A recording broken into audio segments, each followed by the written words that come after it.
Okay, so ಈಗ ನೋಡೋಣ fifth problem ಅನ್ನ. ಸೊ ಆಮೇಲೆ ಬರೋಣ ಆರನೇ ಲೆಕ್ಕಕ್ಕೆ. ಸೊ ನೋಡಿ, A hot ball of 500 grams. ಈ ಹಾಟ್ ಬಾಲ್ ಆಫ್ 500 ಗ್ರಾಮ್ಸ್ ಅನ್ನ ಇದನ್ನು ನಾನೇನಂತ ಕರಿತೀನಿ, M2 ಅಂತ ಕರಿತೀನಿ. M2 ಇಲ್ಲಿದೆ ನೋಡಿ, ಇದು ಹಾಟ್ ಬಾಲ್ ಕಾಣಿಸುತ್ತಾ? ಇದು A hot ball of 500 gram at 210 degree centigrade, 210 degree centigrade. ಇದ್ರ ಟೆಂಪರೇಚರ್ ಎಷ್ಟಿದೆಪ್ಪ?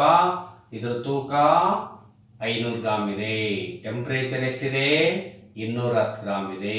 ಇದರ ಸ್ಪೆಸಿಫಿಕ್ ಹೀಟ್ ಎಷ್ಟಿದೆ? ಸೊ ಇದರ ಸ್ಪೆಸಿಫಿಕ್ ಹೀಟ್ ಇಲ್ಲಿ ಕೊಟ್ಟಿದೆ ನೋಡಿ. The specific heat of steel ball is 0.15 ಕೊಟ್ಟಿದೆ ನೋಡಿ. ಕ್ಲಿಯರ್ ಆಯ್ತಾ? A hot steel ball of 500 grams, that is M2, and its temperature is T2, that is 210 degrees centigrade. Its specific heat is 0.15. Is it clear? Next is dropped. ಇದ್ರೊಳಗೆ ಹಾಕಿಬಿಡ್ತೀವಿ. ಯಾವ್ದ್ರೊಳಗೆ ಹಾಕಿದ್ವಿ?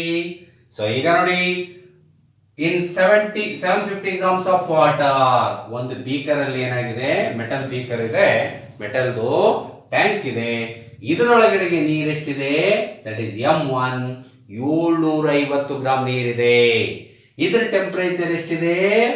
30 degree centigrade ಇದೆ. ಇದರ temperature ಎಷ್ಟಿದೆಪ್ಪ? 30 degree centigrade ಇದೆ. And specific heat of water ಅಂದ್ರೆ ನಿಮ್ಗೆ ಯಾವಾಗಲೂ ಇದು ಎಷ್ಟಿರುತ್ತೆ? S1 ಯಾವಾಗಲೂ ಎಷ್ಟಿರುತ್ತೆ? 1 ಇರುತ್ತೆ. ಹಾಗಿದ್ರೆ find out the final temperature of the water. ನೋಡಿ, ಈಗ 750 ಗ್ರಾಮ್ ಬಾಲ್ ಹಾಕಿಲ್ಲ ನಾವಿನ್ನು. 750 ಗ್ರಾಮ್ ನೀರಿದೆ ಅಂದ್ರೆ ಹೆಚ್ಚು ಕಮ್ಮಿ 3/4 ಲೀಟರ್ ನೀರಿದೆ. ಇದ್ರ ಟೆಂಪರೇಚರ್ 30 ಡಿಗ್ರಿ ಇದೆ, ನಾರ್ಮಲ್ ಟೆಂಪರೇಚರ್. ಸೊ ಅದರ ಸ್ಪೆಸಿಫಿಕ್ ಹೀಟ್ 1 ಇದೆ. ಈಗ ನಾವು ಹಾಟ್ ಬಾಲ್ ಎಷ್ಟಿದೆ? ಅರ್ಧ ಕೆಜಿ ಹಾಟ್ ಬಾಲ್ ಇದೆ. ಇದ್ರ ಟೆಂಪರೇಚರ್ 210 ಡಿಗ್ರಿ ಸೆಂಟಿಗ್ರೇಡ್ ಇದೆ. ಯಾವ್ದು? ಹಾಟ್ ಬಾಲ್ ಬಿಸಿ ಇದೆ ನೋಡಿ ಅದು. ಅದರ ಸ್ಪೆಸಿಫಿಕ್ ಹೀಟ್ ಇದೆ 0.1. ಈ ಹಾಟ್ ಬಾಲ್ ಅನ್ನ ತೆಗೆದುಕೊಂಡ್ಬಂದು ಏನ್ ಮಾಡ್ತೀವಿ? ಇದ್ರೊಳಗೆ ಹಾಕ್ಬಿಡ್ತೀವಿ. ಹಾಕಿದ ತಕ್ಷಣ ಏನಾಗ್ಬಿಡುತ್ತೆ?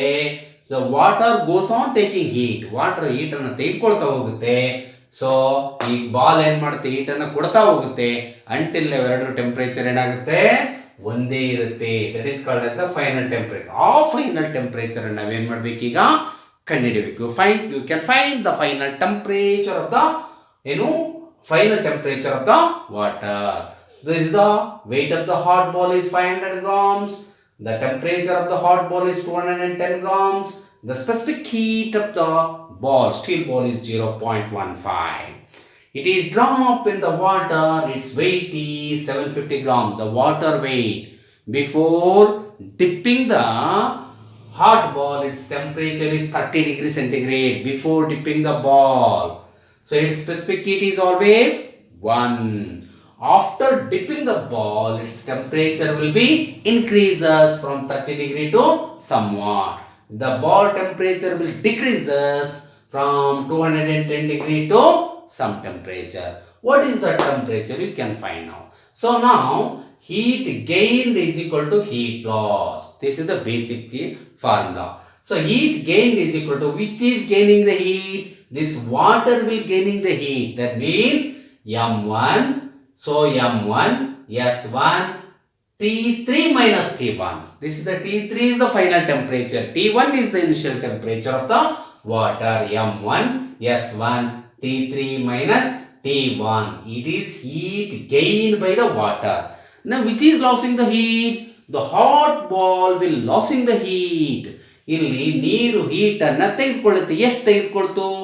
ಅದರ ಮಾಸು ಸ್ಪೆಸಿಫಿಕ್ ಹೀಟ್ ಅನ್ನು ಗುಣಿಸಬೇಕು ಇಂಟು ಇಲ್ಲಿ ಆದಂತ ವ್ಯತ್ಯಾಸ. ಮೊದಲು ಅದರ ಟೆಂಪರೇಚರ್ ಎಷ್ಟಿತ್ತಪ್ಪ? 30 ಡಿಗ್ರಿ ಇತ್ತು. ಈಗ ಎಷ್ಟಿದೆ? ಅದರದ್ದು ಎಷ್ಟಿದೆ? ಹೆಚ್ಚಿಗೆ ಆಗಿದೆ. ಸೊ ಹೆಚ್ಚಿಗೆ ಆದ ಟೆಂಪರೇಚರ್ ಅಲ್ಲಿ ಮೊದಲನೇ ಟೆಂಪರೇಚರ್ ಅನ್ನು ಕಳೆದ್ರೆ ಅಲ್ಲಿ ಆಗಿರ್ತಕ್ಕಂಥ ವ್ಯತ್ಯಾಸ ಗೊತ್ತಾಗುತ್ತೆ. The difference of the temperature ಗೊತ್ತಾಗುತ್ತೆ. Next heat lost by the ball. Ball heat ಅನ್ನು ಕಳ್ಕೊಂಡ್ಬಿಡುತ್ತೆ. ಸೊ ಅವಾಗ mass of the ball, specific heat of the ball into T2 is the temperature of the ball, that is 210 degrees centigrade minus final temperature of the ball after mixing. Nodi, this 210 before mixing the ball will not drop in the water. Before dropping the ball in the water, its temperature is 210 degrees centigrade. After dropping the ball, the ball will loses the heat. Ball will loses the heat. Finally, it reaches the temperature of T3. The T3 you can find out now. The formula is M1 S1. T3 minus T1 is equal to M2 S2. T2 minus T3. Now see, M1 is 750 grams. This is the weight of the water. S1 is the specific heat of the this water. So T3 you don't know, minus 30 degrees. That is the T1 is the 30 degrees centigrade. That is equal to heat lost by the ball. That is M2 500 grams. See, M2. Specific heat of the ball is 0.15. It will lose the heat. That means T2, its temperature is 210 degree minus T3. Now comes to 750 into 1, 750. T3 minus 30, T3 minus 30. So 500 into 0.15. ಎರಡನ್ನು ಗುಣಿಸಿದ್ರೆ ನಿಮಗೆ ಎಷ್ಟು ಬರುತ್ತೆ? 75 ಬರುತ್ತೆ. So 210 minus T3. So ಆವಾಗ ಈ 75 ಇವೆರಡರ ಮಧ್ಯೆ into ಇದೆ. ಇದನ್ನ ಆ ಕಡೆ ಕಳಿಸಿದಾಗ ಡಿವೈಡೆಡ್ ಬೈ ಆಗುತ್ತೆ. 750 ಡಿವೈಡೆಡ್ ಬೈ 75. T3 minus 30 ಹಾಗೆ ಇರುತ್ತೆ. ಇಲ್ಲಿ 210 minus T30 ಹಾಗೆ ಇರುತ್ತೆ. ಸೊ ಇಲ್ಲಿ 10 ಬಂತು. ಈ 10ರಿಂದ ನಾನು ಗುಣಿಸ್ತಾ ಹೋಗ್ತೀನಿ. 10 into T3 10 T3 10 into 30 300 is equal to 210 minus T3. ಕರೆಕ್ಟಾ? ಸೊ ಈಗ ನೋಡಿ 10 T3 ನೋಡಿ ಮೈನಸ್ T3 ಅನ್ನ ಆ ಕಡೆ ಹೋಯ್ತೀನಿ ಈಕ್ವಲ್ಸ್ ಇಂದ, ಆವಾಗ ಅದು ಪ್ಲಸ್ T3 ಆಗುತ್ತೆ. ಈ ಮೈನಸ್ 300 ಈ ಕಡೆ ತಂದಿದ್ದೀನಿ, ಆವಾಗ ಅದು ಪ್ಲಸ್ 300 ಆಗುತ್ತೆ. ಆವಾಗ 11 T3 is equal to 210 plus 300 that is equal to 510 ಆಗುತ್ತೆ. ಆವಾಗ T3 ನೋಡಿ ಇವೆರಡರ ಮಧ್ಯೆ ಏನು ಚಿಹ್ನೆ ಇದೆ? ಇಂಟು ಇದೆ. T3 is equal to 510 divided by 11 ಆಗುತ್ತೆ.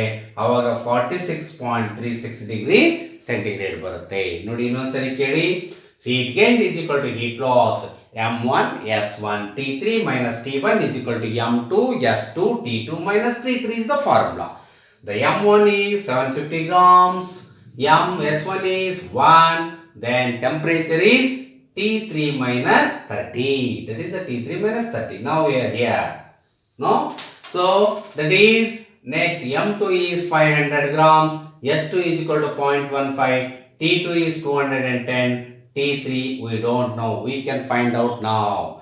So 750. So 750 bracket of T3 minus 30 that is equal to 75 into 75. Sorry, 500 into 0.15 that is equal to 75 into 210 minus T3.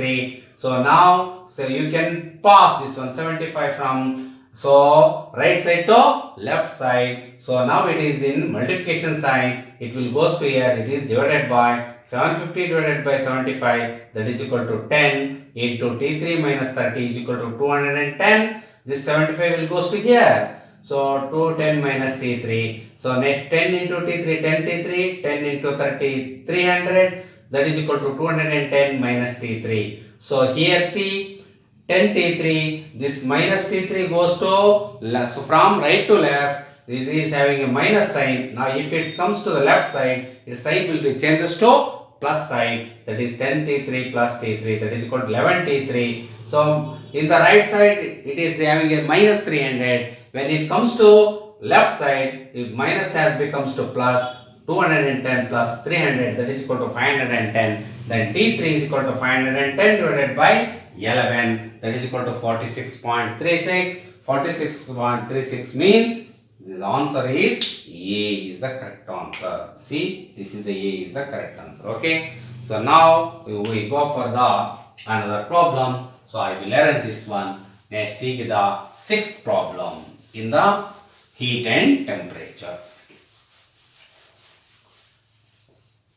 So here in the sixth problem you can see a calorimeter contains 200 grams of water. Calorimeter is nothing but a copper vessel. Calorimeter is nothing but a, now I am written the small one. Now I am having a place. I am writing the big one. This is the calorimeter. Is nothing but a copper vessel or steel vessel. So calorimeter is nothing but a copper vessel, steel vessel or aluminum vessel. Normally we are using the copper vessel. A calorimeter contains, it will contains how much water?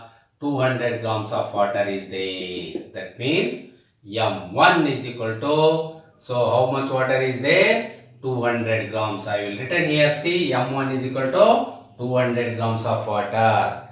So 200 grams of water at 30 degrees centigrade. What is this temperature? T1 is equal to 30 degrees centigrade. Its specific heat, because it is a water, its specific heat is always 1. So see, when 260 grams of water, you can pour in the water from the top side. How much water you are pouring? 260 grams. This is the, you can call as M2 is equal to 200 grams of water we are pouring. What is its temperature? 200 grams of water is there now. Its temperature is T2. T2 is equal to how much is there? 50 degree centigrade is there. 50 degree centigrade. So then it is also a water. Then its specific heat is, that is S2 is equal to, is always 1. So 1 added to the calorimeter. ನೋಡಿ ಈ ಪಾತ್ರೆಯಲ್ಲಿ ಈಗ 200 gram ನೀರಿದೆ, ಅದರ temperature ಎಷ್ಟಿದೆ? 30 degree centigrade ಇದೆ. Specific heat of water ಯಾವಾಗಲೂ 1 ಇರುತ್ತೆ. ಈಗ ಏನ್ ಮಾಡ್ತಾನೆ, ಇನ್ನೊಂದು ಪಾತ್ರೆಯಿಂದ 260 ಗ್ರಾಂ ನೀರನ್ನ ತಂದು ಹಾಕ್ಬಿಡ್ತಾನೆ. ಯಾವ ನೀರದು? ಬಿಸಿ ನೀರು. ಅದರ ಟೆಂಪರೇಚರ್ ಎಷ್ಟಿದೆ? 50 ಡಿಗ್ರಿ ಟೆಂಪರೇಚರ್ ಇದೆ. ಅದರ ಸ್ಪೆಸಿಫಿಕ್ ಹೀಟ್ ಎಷ್ಟಿದೆ? 1 ಇದೆ. ಓಕೆನಾ? ಸೊ ಈಗಿದ್ದಾಗ ಇಲ್ಲಿ ಏನ್ ಹೇಳ್ತಾನೆ, find the water equivalent of calorimeter. ಅಂದ್ರೆ ಈ ಪಾತ್ರೆಯ ತೂಕ ಎಷ್ಟಿದೆ ಅಂತ ಕಂಡುಹಿಡಿಬೇಕು ನೀವು. ಅರ್ಥ ಆಗುತ್ತಾ? ಆವಾಗ ಇದ್ರದ್ದು ನೋಡಿ ಇನಿಷಿಯಲ್ ಅಲ್ಲಿ ನೀರಿಂದು ಟೆಂಪರೇಚರ್ ಎಷ್ಟಿದೆಪ್ಪ? ಇದ್ರ ಟೆಂಪರೇಚರ್ ಅಷ್ಟೇ ಇರುತ್ತೆ. ಕ್ಯಾಲರಿಮೀಟರ್ದು T1 ಎಷ್ಟಿರುತ್ತೆ ಗುರು? 30 ಡಿಗ್ರಿ ಸೆಂಟಿಗ್ರೇಡ್ ಇರುತ್ತೆ. ಯಾವಾಗ ಮಿಕ್ಸ್ ಆಯ್ತೋ ಇದ್ರ ಟೆಂಪರೇಚರ್ ಎಷ್ಟಾಯ್ತು ನೋಡಿ ಇಲ್ಲಿ ಹೇಳ್ತಾನೆ. So added to the calorimeter the resulting temperature is 40 degree centigrade. So ಈಗ ಹೊಸ ಟೆಂಪರೇಚರ್ ಉಟ್ಕೊಂತು, that is T3, that is equal to 40 degree centigrade. ಇದ್ರದ್ದು ಟೆಂಪರೇಚರ್ ಏನಿರುತ್ತೆ? ಮೊದಲು T1 ಇತ್ತು, ಈಗ ಅದರ ಟೆಂಪರೇಚರ್ ಎಷ್ಟಾಗಿದೆ? T3 ಆಗಿದೆ. That is 40 degree centigrade. T3 is the 40 degree centigrade ಆಗಿದೆ. ಆದ್ರೆ ನಮಗೇನು ಗೊತ್ತಿಲ್ಲ? ಎಂ ಗೊತ್ತಿಲ್ಲ, ಎಸ್ ಗೊತ್ತಿಲ್ಲ. ಇವೆರಡನ್ನ ಗುಣಿಸಿದ್ರೆ ಬರುತ್ತೆ ವಾಟರ್ ಈಕ್ವಲೆಂಟ್ ಆಫ್ ಕ್ಯಾಲರಿಮೀಟರ್. ಎರಡನ್ನ ಗುಣಿಸಿದ್ರೆ ಬರುತ್ತೆ ವಾಟರ್ ಈಕ್ವಲೆಂಟ್ ಆಫ್ ಕ್ಯಾಲರಿಮೀಟರ್. ಒಂದು ವೇಳೆ ಈ ಮಾಸ್ ಏನಾದ್ರೂ ಕೊಟ್ಟಿದ್ರೆ ಕ್ಯಾಲರಿಮೀಟರ್ದು, ಆವಾಗ ವಾಟರ್ ಈಕ್ವಲೆಂಟ್ ಆಫ್ ಕ್ಯಾಲರಿಮೀಟರ್ ಏನ್ ಕಂಡುಹಿಡಬೇಕು? ಎಸ್ ಕಂಡುಹಿಡಬೇಕು. ಹಾಗಿದ್ರೆ ನೋಡಿ ಫಾರ್ಮುಲಾ. ಸೊ ಇಲ್ಲಿದೆ. ಸೊ ನೋಡಿ ಈಗ heat gained is equal to heat lost. Heat gain ಎರಡು ಮಾಡ್ತವೆ ಇಲ್ಲಿ ನೋಡಿ ಇಲ್ಲಿ ತನಕ. ಸೊ ನೋಡಿ ಈ 200 ಗ್ರಾಮ್ ನೀರು, ಅದ್ರ ಜೊತೆಗೆ ಈ ಪಾತ್ರೆನೂ ಹೀಟ್ ಆಗುತ್ತೆ. ಬರೀ ನೀರಷ್ಟೇ ಹೀಟ್ ಆಗುತ್ತಾ? ಇಲ್ಲ, ನೀರಿನ ಜೊತೆಗೆ ಪಾತ್ರೆನೂ ಹೀಟ್ ಆಗೋದ್ರಿಂದ ಇಲ್ಲಿ 2 ಹೀಟ್ ಗೇನ್ ಮಾಡ್ತವೆ. ಒಂದು ನೀರು ಮತ್ತು ಅದನ್ನ ಇಟ್ಕೊಂಡಿರ್ತಕ್ಕಂಥ ಪಾತ್ರೆ, ಅವೆರಡೂ ಸಹ ಹೀಟ್ ಆಗ್ತವೆ. M1 S1 T3 minus T1 plus M3 ಅಂದ್ರೆ ಯಾವುದು? Calorimeter is nothing but the vessel, copper vessel, ಪಾತ್ರೆ. S3 ಅಂದ್ರೆ ಸ್ಪೆಸಿಫಿಕ್ ಹೀಟ್ ಆಫ್ ದ ಯಾವ್ದ್ರದ್ದು? ಕಾಪರ್ ವೆಸಲ್ದು. ಆದ್ಮೇಲೆ ಇದ್ರ ಟೆಂಪರೇಚರ್ ನೀರಿಂದ ಎಷ್ಟಿರುತ್ತೋ ಅಷ್ಟೇ ಇರುತ್ತೆ. T3 minus T1. Heat loss ಆಗೋದು ಹಾಟ್ ವಾಟರ್ ಮಾತ್ರ. That is equal to M2 S2 T2 minus T3. 50 degree ಇತ್ತು, 40 ಡಿಗ್ರಿಗೆ ಡೌನ್ ಆಗಿದೆ. ಸೊ ಈಗ ನೋಡಿ 200 ಇಂಟು 1 ಬ್ರಾಕೆಟ್ ಒಳಗೆ T3 ಅಂದ್ರೆ ಎಷ್ಟಪ್ಪ? 40 ಇತ್ತು. ಸೊ T3 ಈಗ ಎಷ್ಟಿದೆ? ಫೈನಲ್ ಟೆಂಪರೇಚರ್ 40 ಇದೆ. ಮೊದಲಿನ ಟೆಂಪರೇಚರ್ 30 ಇತ್ತು. ಪ್ಲಸ್ M3 ಗೊತ್ತಿಲ್ಲ, ವೇಟ್ ಆಫ್ ದ ಕ್ಯಾಲರಿಮೀಟರ್ ಗೊತ್ತಿಲ್ಲ, ಸ್ಪೆಸಿಫಿಕ್ ಹೀಟ್ ಆಫ್ ದ ಕ್ಯಾಲರಿಮೀಟರ್ ಗೊತ್ತಿಲ್ಲ, ಟೆಂಪರೇಚರ್ ಗೊತ್ತಿದೆ. ಮೊದಲು 30 ಇತ್ತು, ಈಗ ಎಷ್ಟಾಗಿದೆ? 40 ಆಗಿದೆ. ಅವಾಗ 40 ಮೈನಸ್ 30 ಹೀಟ್ ಅನ್ನ ಗೇನ್ ಮಾಡ್ಕೊಳ್ತೈತೆ. ಎಷ್ಟು ಡಿಗ್ರಿನ? 10 ಡಿಗ್ರಿ ಟೆಂಪರೇಚರ್ ಅನ್ನ. ಹೀಟ್ ಲಾಸ್ ಆಗೋದು 260 ಗ್ರಾಮ್ ನೀರಿದೆ into specific heat of the water 1 ಇದೆ. ಎಷ್ಟು ಹೀಟ್ ಕಳ್ಕೊಂತು? ಮೊದಲು 50 ಇತ್ತು, ಈಗ ಎಷ್ಟಿದೆ? 40 ಇದೆ. ಆವಾಗ 200 ಇಂಟು 1 200, 40ರಲ್ಲಿ 10 ಹೋದ್ರೆ 10, 40ರಲ್ಲಿ 30 ಹೋದ್ರೆ 10, M3 S3 ಗೊತ್ತಿಲ್ಲ ಹಾಗೆ ಇರಲಿ. 40 30 ಹೋದ್ರೆ 10, 260 ಇಂಟು 50 40 ಹೋದ್ರೆ 10. ಕರೆಕ್ಟಾ? ಸೊ ಈಗ ನೋಡೋಣ, 200 ಇಂಟು 10 ಮಾಡಿದ್ರೆ 2000 ಬರುತ್ತೆ. M3 S3 into 10 is equal to 210 into 260 into 10 ಮಾಡಿದ್ರೆ 2600 ಬರುತ್ತೆ. M3 S3 into 10 is equal to, ಇಲ್ಲಿ ಪ್ಲಸ್ ಇದೆ, ಈಕ್ವಲ್ಸ್ ಇಂದ ಆ ಕಡೆ ಹೋದ್ರೆ ಮೈನಸ್ ಆಗುತ್ತೆ. M3 S3 into 10 is equal to 2600 2000 ಕಳೆದ್ರೆ ಎಷ್ಟು ಬರುತ್ತೆ? ಕೇವಲ 600 ಬರುತ್ತೆ. ಎಷ್ಟು ಬರುತ್ತೆ? 600 ಬರುತ್ತೆ. ಸೊ ಆವಾಗ M3 S3 into 10 is equal to 600. M3 S3 is equal to 600 divided by 10. 0 cancel ಆದ್ರೆ ಎಷ್ಟು ಬರುತ್ತೆ? 60 ಗ್ರಾಮ್ ಬರುತ್ತೆ. ಇಲ್ಲ ಆಪ್ಷನ್ ಬರ್ದಿಲ್ಲ, ಬರ್ಕೊಂಬಿಡಿ. ಸೊ ಯಾವ್ಯಾವ ಆನ್ಸರ್ಗಳು ಅಂತೇಳಿ. ಓಕೆ, ಎ ಹೇಳ್ತಾನೆ 80 ಗ್ರಾಮ್ಸ್ ಅಂತ ಊಹೆ ಮಾಡ್ಕೊಳ್ಳಿ. ಬಿ ಹೇಳ್ತಾನೆ 60 ಗ್ರಾಮ್ಸ್. ಸಿ ಹೇಳ್ತಾನೆ 100 ಗ್ರಾಮ್ಸ್. ಡಿ ಹೇಳ್ತಾನೆ ನನ್ ಆಫ್ ದೀಸ್ ಅಂತ. None of these. ಅವಾಗ ನೀವು ಯಾವ್ದಕ್ಕೆ ಉತ್ತರ ಹಾಕ್ಬೇಕು? ಬಿಗೆ ಗುಂಡನ್ನ ಹಾಕಬೇಕು ಅಥವಾ ಬಿಗೆ ಮೌಸಲ್ಲಿ ಟಿಕ್ ಮಾಡಬೇಕು. ಅರ್ಥ ಆಗುತ್ತಲ್ಲ? ಇದು ಗೊತ್ತಾಯ್ತಾ ನಿಮಗೆ? ಓಕೆ, ಸೊ ಇಲ್ಲಿಗೆ ಸೊ ಏನಾಗುತ್ತೆ, ಸೊ ಹೀಟ್ ಅಂಡ್ ಟೆಂಪರೇಚರ್ ಅನ್ನ ಸಂಪೂರ್ಣವಾಗಿ ಮುಗಿಸ್ಬಿಡ್ತೀವಿ. ಒಂದೊಂದು ಸಾರಿ ಏನ್ ಮಾಡ್ತಾನೆ, ಕ್ಯಾಲೋರಿಮೀಟರ್ ಆಫ್ ಹೀಟ್ ಕೊಟ್ಬಿಡ್ತಾನೆ, ವೆಯ್ಟ್ ಕೊಡ್ತಾನೆ. ಆವಾಗ M3 ಜಾಗದಲ್ಲಿ ನೀವು ವೆಯ್ಟ್ ಅನ್ನು ಹಾಕಬೇಕು. ಟೆಂಪರೇಚರ್ ಮಾತ್ರ ವಾಟರ್ ಎಷ್ಟಿರುತ್ತೋ ಅಷ್ಟೇ ಇರುತ್ತೆ. This is the end of the heat and temperature. Okay, thank you.